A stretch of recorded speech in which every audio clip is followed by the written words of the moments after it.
Red light. Yep. Okay. Hey, physics. Just doing, the next lesson. We're moving on. Um, Last time, some version of that, some kind of pronoun. Nope, this way. Talked about scalars and vectors, right there. So, scalars and vectors are the two, classifications for measurements that we have. If you looked at the big list, right, and you did the little exercise that was just go through the list, name this, is it a scalar or is it a vector? You probably found that most things are scalars. Like 80 some percent of that list was probably scalars.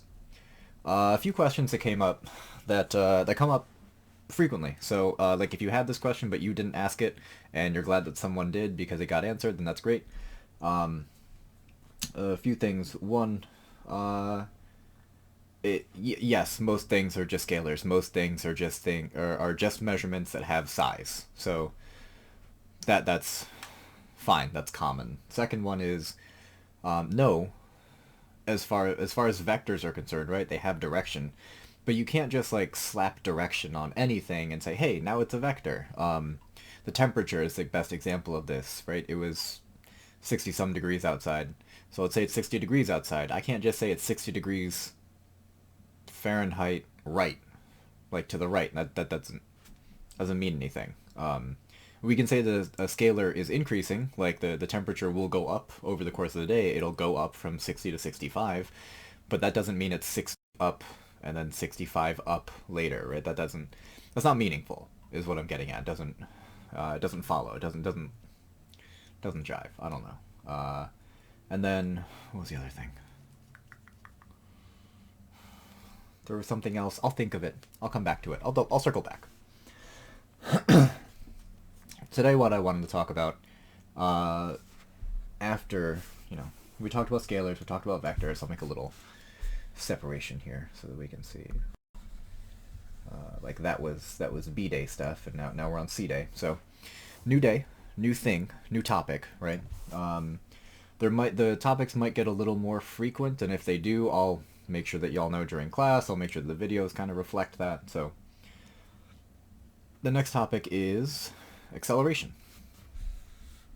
So acceleration is a kind of interesting topic. Again, I try to use cars as my example because I feel like driving is a fairly prevalent thing. Y'all want to be driving.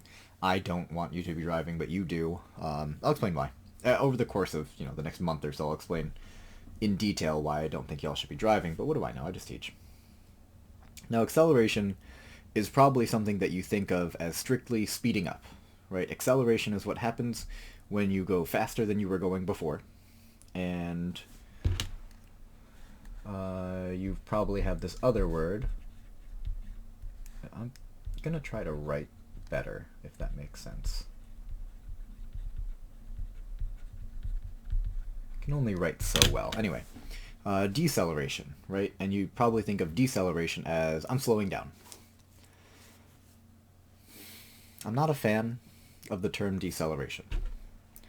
Not a fan. And the reason I'm not a fan is because it makes a math implication that isn't always true. It makes a math implication that isn't always the case. Acceleration has a really formal definition, right? Officially, formally. Acceleration is defined as a change in velocity over time. Functionally, like practically, acceleration is a change in an object's speed or a change in an object's direction. Now, there's nothing different about those two definitions. They're the same thing, right? A change in velocity over time means that either the object's speed, how fast it's going, or direction, which way it's going, are changing. So let's put you back in the car. So you're in a car, you're behind the driver's seat because reasons, and you have to pass another car. Right? If I said to you, what's the major source of acceleration in a car, you'd probably say the gas pedal, right? The accelerator. You push the gas pedal harder, you accelerate, you go faster. That's true. And if I said, what's a source of deceleration, I'm putting it in quotation marks. In the car, you might say the brake pedal, right?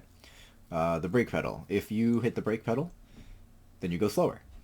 And you would consider yourself decelerating. Technically, you're accelerating because you're changing your speed. Both pedals function as accelerators. Both pedals are capable of changing the speed of your car. Speed is a part of velocity. Because you're changing the velocity, you're accelerating. Might not feel like it, but you're accelerating.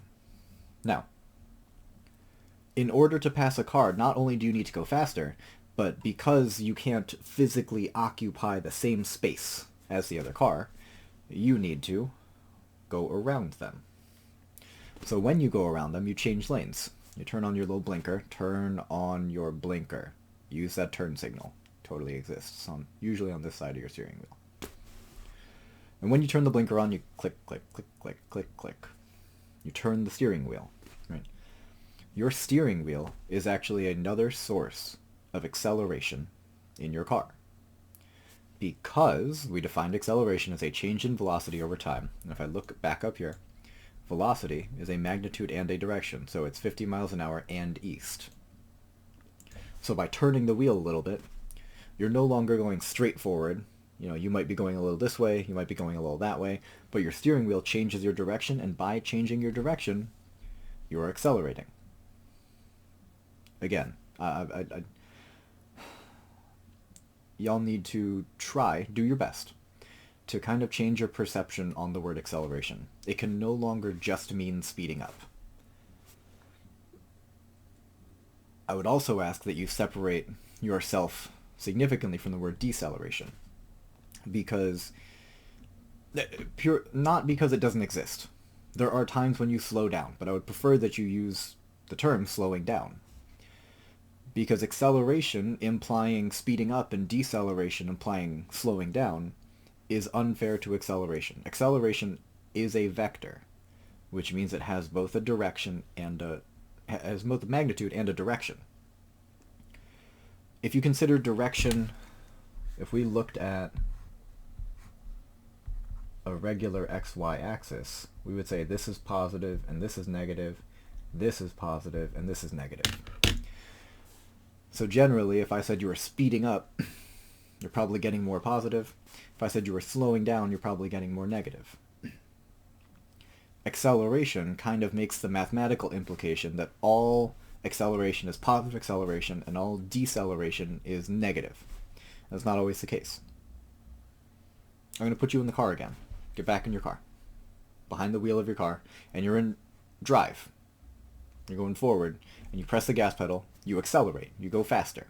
Right? You're physically going forward. Velocity is which way are you physically going and how fast are you going. So you're physically going forward.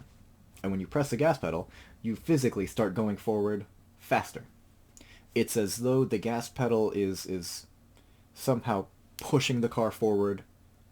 You're already going forward, it's pushing the car forward more, so you end up going faster. If you consider forward to be positive, then that acceleration is positive. So we have a positive velocity, a positive acceleration, they add on to each other, then you go even faster. If you had to slow down, if you had to decelerate, and you were going forward, you would hit the brakes. And by hitting the brakes, again, it's somehow like the car is being pushed in the other direction. You're going forward, but something, the brakes, are pushing you backwards. And as a result of that push, your speed decreases. You slow down. You decelerate. I'd like you to now imagine that you're going backwards. You're in reverse. So shift your car into reverse.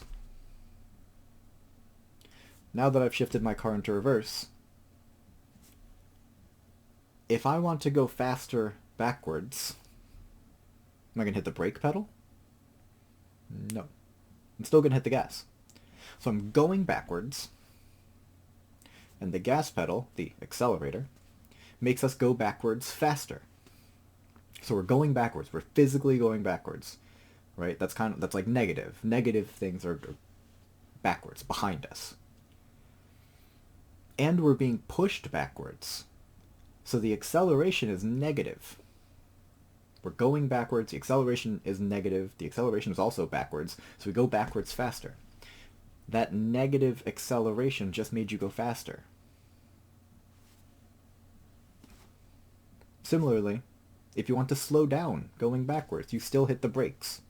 So I'm going backwards, and by hitting the brakes, it's almost as though something is trying to push you forwards.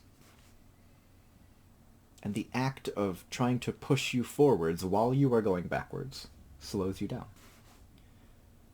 However, that means that the brakes... Ooh, that was interesting. Yeah, it's how long I got talking. It's almost too long. We're almost done. The brakes applied a positive acceleration in order to slow you down. Alright? I know, it seems a little strange, it seems a little funny, it seems a little weird, but acceleration should be your new word for if speed is changing, whether you're going faster or slower, or if direction is changing. Acceleration is a vector.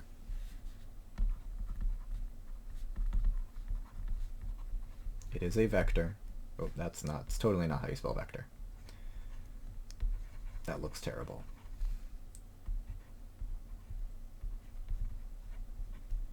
Is a vector. It is the change in velocity over time. Right. Now, one other thing I did today was I handed out reference tables. There should be a link to the reference table on my CBA. What I'd like y'all to do today before tomorrow, so today before tomorrow, before the next time you have class, whether you're group 1 or group 2, Lasallians or brothers, I think is how they classified. So Lasallians will do this for their C day. Brothers will do it for their D day. Sorry, for your D day. Right, this is the C day stuff. On your reference table, there are a whole boatload of equations. If you go not on the front page but on the back page, whole boatload of equations. Focusing on the first two because they're nice, they're straightforward, they're simple. The first two equations are that velocity is distance divided by time, and acceleration is a change in velocity over time, just like we mentioned the last few days. I'm going to give you some scenarios, and I just want you to work out with those equations what is the velocity and what is the acceleration, or what is the speed. I might not ask you about velocity, I might just ask about speed. Make sure to read the question. Reading is hard. Rule number 1. Alright, give those questions a look. They will be, I'll make the announcement. It'll go up in assignments. There will be an online submission. You shouldn't have to submit online. Well, you will submit online on your online day. So if you are at home, you probably have an online submission. And I'll try to make it clear in the assignment, and I'll try to make it clear from class too. So in any case, until next time, so until D-Day, right? I will see you next time. Until then. In the meantime, be good, stay sane, stay safe. Peace out, kids.